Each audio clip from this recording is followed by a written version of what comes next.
ಎಲ್ರಿಗೂ ನಮಸ್ಕಾರ.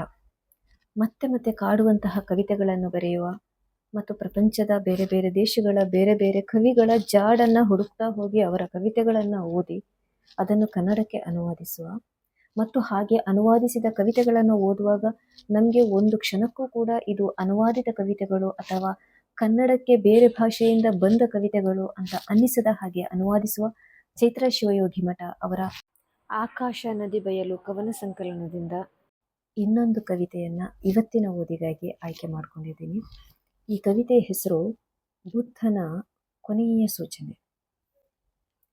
ಪ್ರತಿ ಮುಂಜಾವು ಕತ್ತಲೆಯ ಕಾರ್ಮೋಡ ಹರಿದ ಮೂಡಣದಲ್ಲಿ ಬೆಳಕಿನ ಮೊದಲ ಕಿರಣ ಮೂಡುವಾಗ ಗುಲಾಬಿ ಕೆನ್ನೀಲಿ ಹಸಿರು ಗೀಟು ಕೊರೆದ ಬಿಳಿಯ ಕಮಾನು ಬಾಗುವಾಗ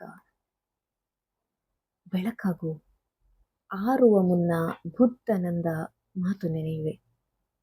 ಜೋಡು ಸಾಗುವಾನಿ ಮರಗಳ ನಟ್ಟ ನಡುವೆ ಮಲಗಿದ ಮುದುಕನಿಗೆ ತನ್ನ ಕೊನೆಯ ಘಳಿಗೆಯಲ್ಲಿ ಏನೋ ಹೇಳಬೇಕೆಂದು ಅನ್ನಿಸಿರಬೇಕು. ಮೇಲೆ ಮೇಲಕ್ಕೇರುತ್ತಾ ಮಂದವಾಗುವ ಪ್ರಾಣಜ್ಯೋತಿ ಬಯಲಲ್ಲಿ ಬಯಲಾಗುವುದು.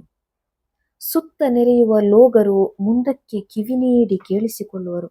ಶೂಲಕ್ಕೇರಿದ ಸೂರ್ಯ ನೀಲಿ ಬಯಲಲ್ಲಿ ನೇತಾಡುವ ಮುನ್ನ ಬಂಗಾರದಲೆಗಳು ನನ್ನ ಮೈಯೆಲ್ಲ ಅಲೆ ಅಲೆಯಾಗಿ ಅಪ್ಪಳಿಸಿದವು. ಅನುಮಾನವೇ ಇಲ್ಲ, ಕಳೆದು ಹೋದ ತನ್ನ ಕಡು ಕಷ್ಟದ ಬದುಕು ನೆನಪಾಗಿರಬಹುದು ಅವನಿಗೆ. ಒಮ್ಮೆಲೆ ಲಕ್ಷ ಲಕ್ಷ ಹೂಗಳು ಸುಡುವಂತೆ ಬೆಟ್ಟಗಳ ನಡುವೆ ಸೂರ್ಯ ಸುಡುವನು. ಹೌದು, ನಾನೀಗ ನಗಣ್ಯ, ನಾನೀಗ ವಜ್ರದ ಹರಳು. ಮರದ ರೆಂಬೆಗಳ ಕೌನೆರಳ ಕೆಳಗೆ ಸಾವಕಾಶ ತಲೆ ಎತ್ತಿ ಹೆದರಿದ ಜನಸ್ತೋಮದ ಮುಖಗಳನ್ನು ದಿಟ್ಟಿಸಿದ